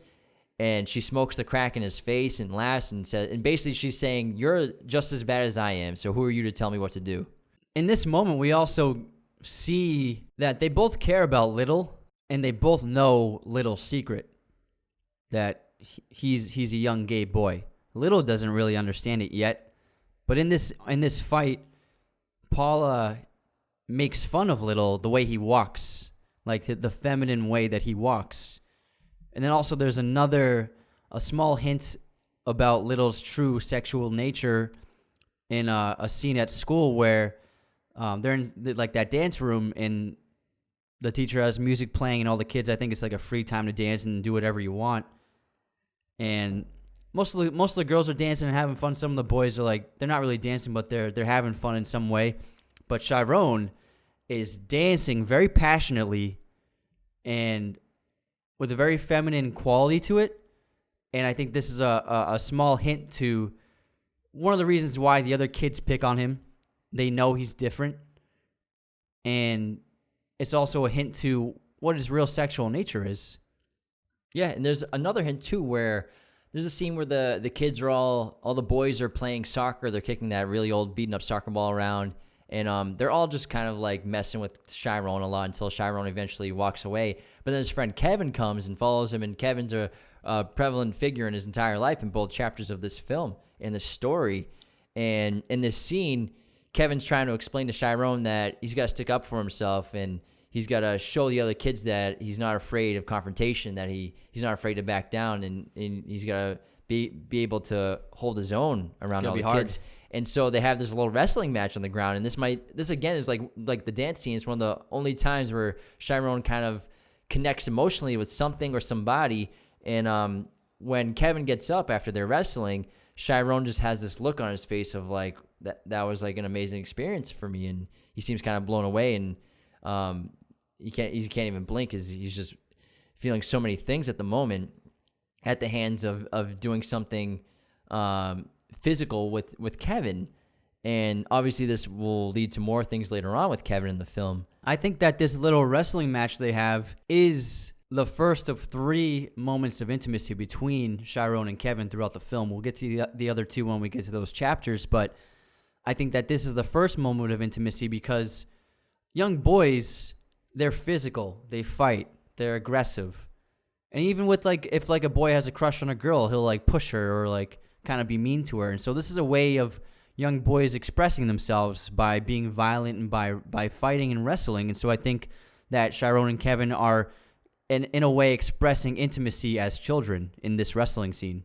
But still, Chiron has so much that he has to deal with at such a young age. And you talked about earlier how he comes home and the TV's gone. Every night that he comes home, he doesn't know what he's going to expect. There's another time, there's no hot water, so he has to heat up water on the stove and put it in a tub. And it's a really emotional scene. I think it's the last shot in the little chapter is him sitting in the tub by himself, home alone, in this hot water tub that he had to just fill up by heating water on the stove. And it's a very powerful moment. And it's also reflective of when Juan talks about the moonlight, when the black boys are in moonlight, they look blue. And in the ocean, it's actually a very beautiful image when they get a couple shots of it. And he ends the movie like that too. But then we get this end shot in chapter 1 of him just alone with these fluorescent lights, not being able to glow like he can in moonlight in just this crappy little bathroom. Yeah, and then that scene where Juan teaches him how to swim in the ocean, but before that he has Chiron float on his back on the water. And this is an important moment for Chiron because when you float on the water, in a way you're letting go. You know what I mean? You're just letting your body give in to the ocean and the current. And so it's the first time in his life where he's just let himself go. And so that's why every time the film transitions from each chapter, it's through water. So he's in the bathtub, and then when he's older, when he becomes black, his face is in the water of ice. So Barry Jenkins uses water as a device of how he transitions from each age gap. And then chapter 2 is called Chiron. And this is Chiron going through adolescence, and he's in high school now, and his life has gotten worse. His mother's more addicted to drugs, more addicted to crack. She's a full-on addict now. She's reckless and erratic, and now Chiron is even more of a victim and target of bullies. You know, at first there was just kids picking on him when they were little, but now he's actually getting roughed up and it's getting violent. And there are actual bullies that legitimately hate Chiron because of who he is and what he is. And when he's at school, Chiron is terrified. And I can't help but think every time I watch this movie that Chiron in Act 1 and 2, in chapters 1 and 2, is kind of like this lost soul. He's this lost person who can't escape where he is. He can't escape his home. He can't escape his life. He can't escape these bullies. He's just stuck in this horrible limbo of a situation that he doesn't deserve, obviously, and one that he was just born into and he didn't choose. That's a great point. Some kids grow up in horrible environments, bad environments, and I think the best way that Barry Jenkins demonstrates this is with a really fantastic cut between 2 scenes. And so the 2 scenes are, the first scene is Paula, Chiron's mother, literally robs Chiron from the money that Teresa gave him. She forces him to give her the money. So he's literally gets robbed by his crack addicted mother. And then he leaves for school, and it cuts to him in science class. And he's obviously not paying attention, because how can he pay attention to biology and white blood cells and red blood cells when his mother just robbed him so she can buy crack. So it's an amazing cut of 2 scenes to show how difficult this kid's life is and how can anyone expect him to even take school seriously. But then we have Kevin. Kevin's still in Chiron's life. They're in high school together. And Kevin kind of has this persona of this loud, kind of tough guy. He tells Chiron about this story about blowing out some girl's back underneath the stairs during high school, which you don't know if it's true or not. I don't think it's true. I think it's made up because I think Kevin's also coming to terms with his homosexuality or his bisexual orientation. And so he's probably trying to hide that for now, keep that a secret in his life, kind of like Chiron is. But they do share an intimate moment, and this is the first time that anyone actually touches Chiron, where they're at the beach, and Chiron's just trying to get away from everything, and Kevin finds him there and smokes him up. And it's funny because Kevin calls Chiron Black at this point, and Chiron's like, "Why you call me Black? It's not my name." It's like, why you give another guy a nickname? Because they're both, they're both very curious, but also they're both on their guard, kind of like in Call Me by Your Name with Elio. You're on your guard. You're afraid to come to terms with those feelings, and you're afraid of rejection. And he's like, "I'm the guy who's gonna light you up on this blunt." But they both come to terms with it, and they kiss. And Kevin gives him a hand job on the beach in the sand. And it's the first time that Chiron's ever felt anything like that.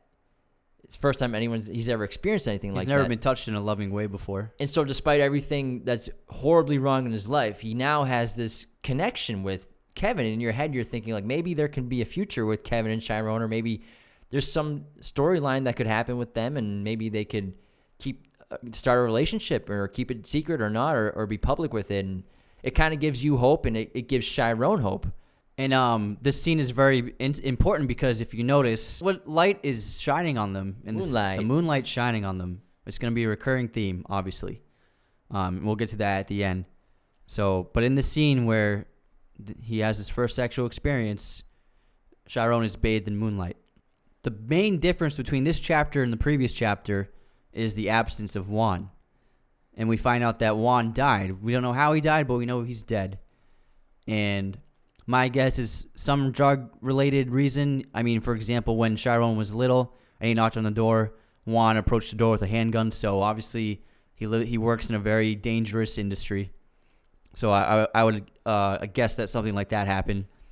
But the absence of Juan is felt by the audience so much because you miss him. Just as an audience member, you miss Juan. You miss his presence. You miss his wisdom.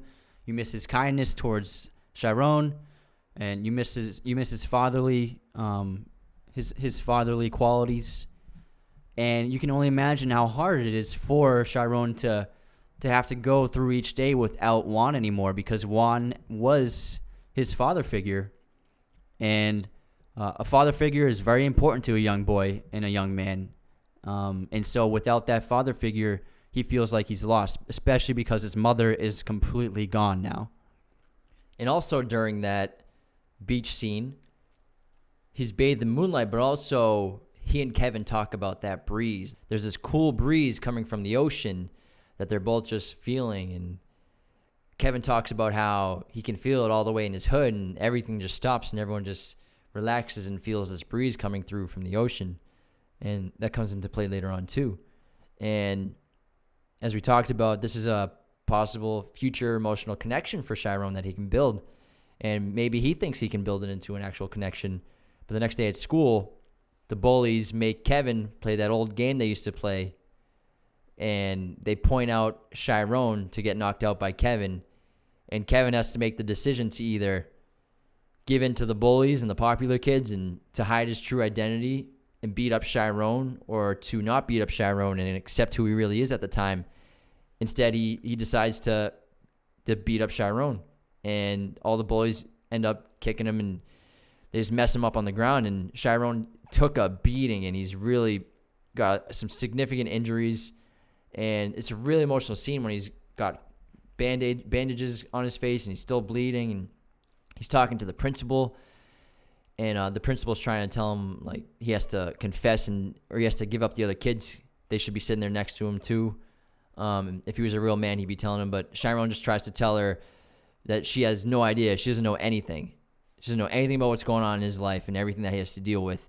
And there's this amazing shot that Barry Jenkins, I think it might be one of the best shots he gets in the whole film, where the principal's on one side of Chiron's shoulder trying to comfort him and talk to him, and Barry Jenkins just pulls out all the sound, and the audio gets very quiet, and it's just, you feel like you're inside Chiron's head because he's going back to his quality of just blocking everything out. He's blocking out the principal. He's not even thinking about her anymore. He's just thinking about his life and how fucked up it is and how to get out of his life and what he can do. And he's just probably at this point just emotionally gone and disconnected from everything. Yeah, you're right. It's a great moment. And Chiron decides to make a change in his life, and he decides to not just stand up for himself, but to become something else. And he does this by attacking the bully the next day at school with a chair and beats him so badly that the boy seems to be like near on the verge of death. And this causes Chiron to be arrested. Yeah, so he commits assault and gets arrested. And then we go right to chapter 3 called Black. And this is where we get the introduction of his new persona. And he's black. And ironically, Black is just like Juan. He looks exactly like him. He's built like him. He's got a similar car. He's got the crown on the dash of his hood.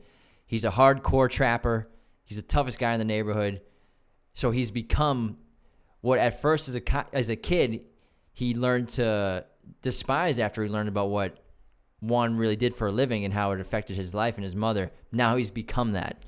So I think that he adopted all of Juan's characteristics because Juan was his only father figure, and Juan showed him love, and Juan was also a depiction of ultimate masculinity. And so that's why Chiron got jacked, and that's why he has the crown, and that's why he looks and acts like Juan, because he became the most powerful person he ever knew as a way to protect himself. So he became, since he doesn't have Juan in his life anymore, he became Juan to protect Chiron, the Chiron inside of him. Yeah, in the betrayal of Kevin and then his arrest, and obviously you can assume when he was in jail and when he came out, this forced him to create this new persona and to suppress his real urges, his real desires, and his true identity deep down inside, because despite being this tough guy and this jacked dude and the grills and the jewelry and the car, really deep down, which we'll see later on, Chiron is still that very shy, skinny little kid that he was. Yeah, he's just adopted this gangster facade. And ironically, he even he adopted the nickname that Kevin gave him when they were teenagers, Black. So now he calls himself Black. And also, I think it's ironic because Kevin, when they were in high school, was putting on this gangster facade, but he did it when he was a teenager. The same exact thing, and now Chiron's doing it as an adult. So I think that Kevin did the same thing when they were younger, and now Chiron is doing basically the same thing of putting up this tough front to hide who he really is. And it's ironic, too, because Chiron, like we said earlier, hated his mother, so didn't Juan. But then Juan still talked about his mother and how he missed her. Chiron has a framed photo of his mother holding him as a baby on his nightstand. And he even gets a phone call from her and says he's going to visit her the next day. And so despite all the pain and tragedy that she created in Chiron's life, he still loves her. And he still has that bond that will never break, that only a mother and only a child can experience with each other. That leads to that emotionally devastating scene when he visits his mother, and she seems to be at some kind of rehab clinic where she's just living indefinitely and helping other people get clean. They have this incredible talk where Paula tells him that she knows that she messed up and she regrets everything she did, and that she doesn't deserve Chiron's love, but it's important for her to let him know that she loves him, and he might not love her back, but he needs to know that he is loved by her now. She never loved him when he was a kid, She never expressed love. She was his mother, yeah, but she wasn't really there for him. But she wants him to know that she's there now, and she wants to be a mother to him again. And it's tough for him to accept at first. And also, before he goes to see his mother, he gets a phone call from Kevin, and this knocks him on his ass, and he doesn't know how to speak or react because he hasn't heard from Kevin in a long time. And Kevin asks him how he's doing and says he was thinking of him because some guy came in and played a song and it reminded him of Black. And Kevin invites him anytime he's back in town in Miami, his hometown, to come check him out at his restaurant to get some food because Black now lives in Atlanta, Georgia. And so he actually takes him up on this offer, and Black just decides to, on a whim, go after he sees his mother. He drives on down to Miami to go find Kevin.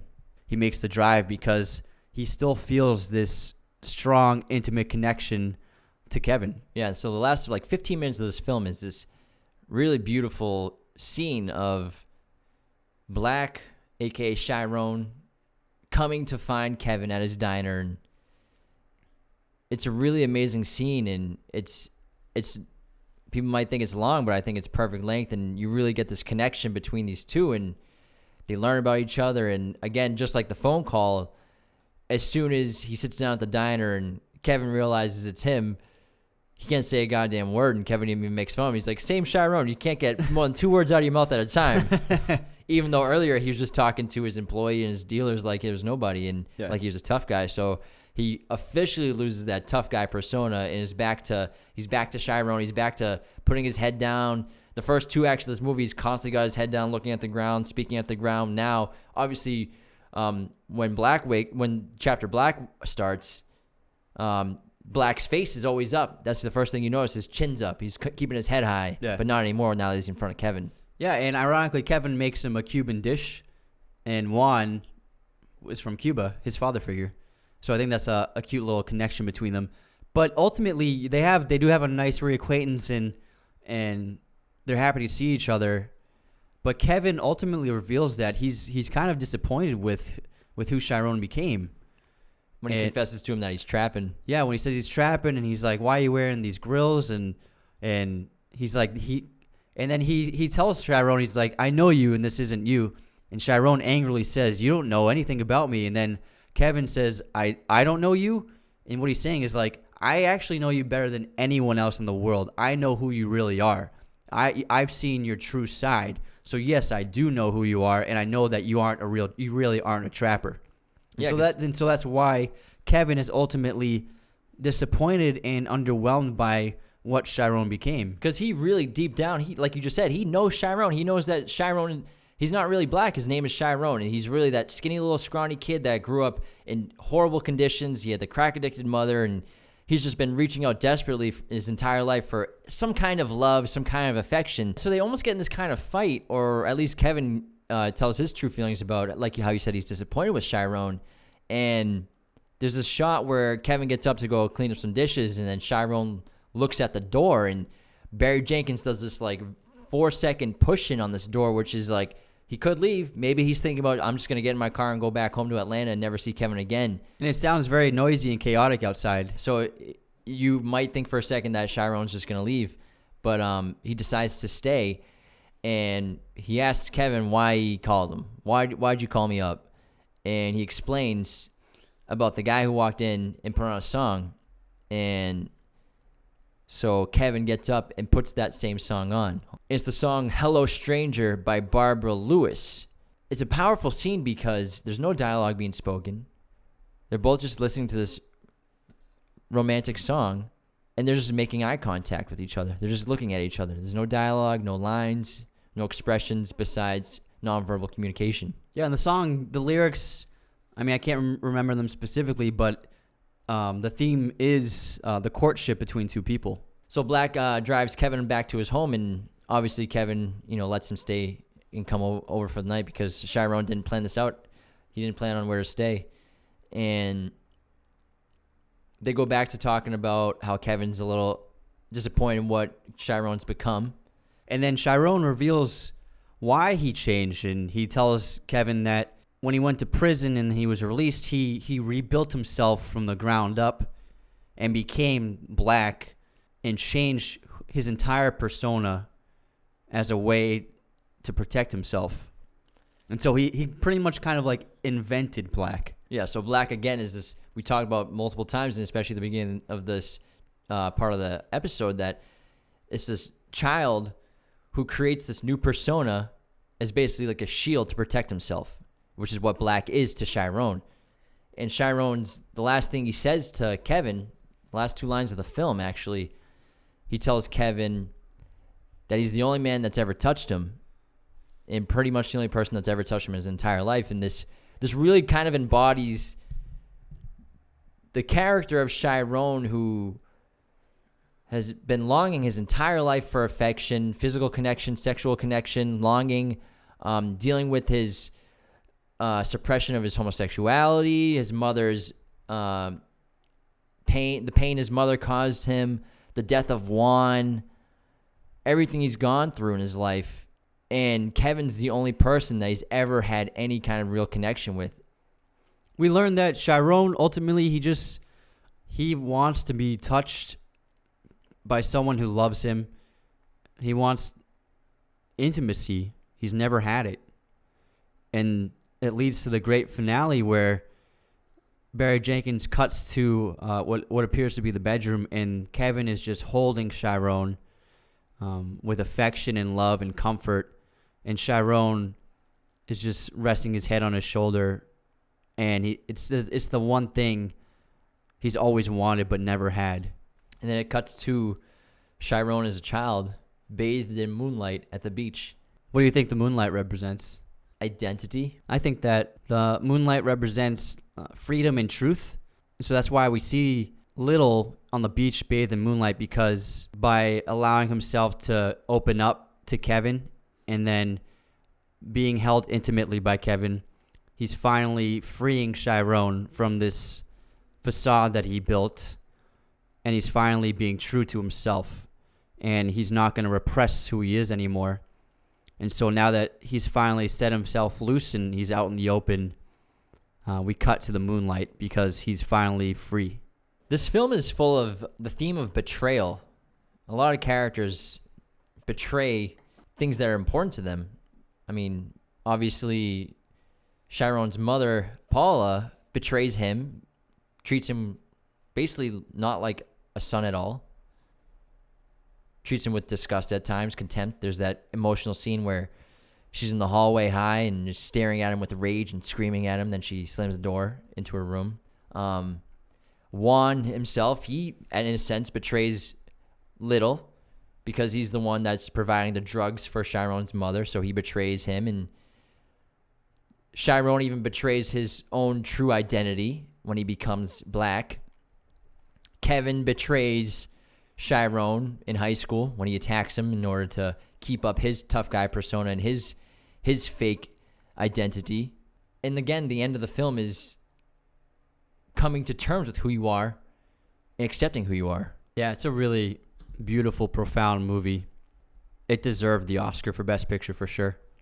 And unfortunately, this movie was the one that had the mix-up at the Oscars where Warren Beatty read the wrong title, read La La Land, who for Best Picture, and this was a horrible mistake. And it's insane that this happened, and how he was handed the wrong card for the announcement of the winner of Best Picture at the Academy Awards is mind-blowing. Yeah, what happened was he was accidentally handed the card that said Emma Stone Best Actress for La La Land, because there are duplicates made of every card, so there was left over, and it was given to him by accident. So when he opened the envelope, he got very confused. You can see the confusion on his face, and then it said La La Land on the card, so he just said La La Land, thinking that was right, and it ended up being one of the most bizarre moments in Oscar history. Yeah, and obviously it doesn't take away from the fact that Moonlight was deservedly the best picture that year and the best movie of the year, obviously.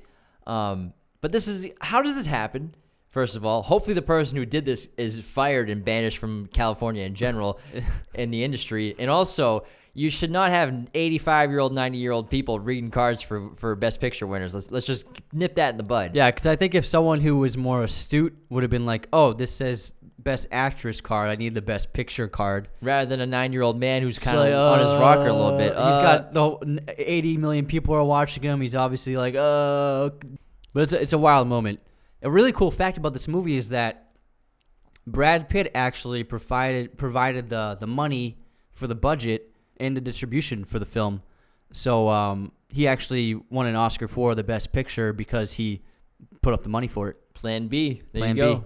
One of the most amazing facts about this film is that Naomi Harris shot all of her scenes in just 3 days' time. So she had 3 days in between the ending and wrapping, I think, of the James Bond movie she was in, and then she had to do some publicity too. So she had 3 days to do this entire role. Also for visa.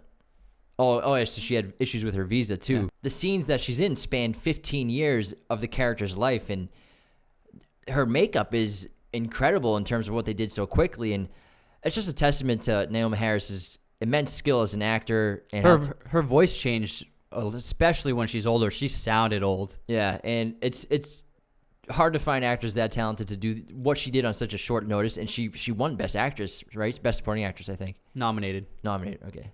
This is the first LGBTQ film and the first film featuring an all-black cast to win the Academy Award for Best Picture. And I think it's the lowest budgeted film to win Best Picture since Rocky. Yeah, $1.5 million. That wraps episode 34 of Raiders of the Lost podcast, Coming of Age, featuring Ladybird, Call Me By Your Name, and Moonlight. 3 terrific films. Be sure to subscribe to our YouTube channel, Raiders of the Lost podcast, if you haven't already. Drop a like and comment on this video. Follow us on Apple Podcasts, Google Podcasts, Spotify, Amazon Music, wherever you listen to podcasts. Hit the notifications on everything so you know when we're dropping new episodes every Monday and Thursday, plus all the clips we post throughout the week on YouTube. Don't forget to enter the movie poster giveaway contest. The winner will be announced on Friday, so get on it ASAP on YouTube. Don't forget to check out our Patreon, where you can support us monthly and get awesome perks, which we talked about at the beginning of the video. Get 15% off your order at movieposters.com with Raiders15 coupon code at checkout. And get 20% off your order and free shipping at manscaped.com with coupon code RaidersOfTheLost at checkout. Thank you so much for listening, everybody. We really appreciate all the support. Hope you enjoyed this episode. Stay tuned for next episode coming out on Thursday. Have a great day. Take care.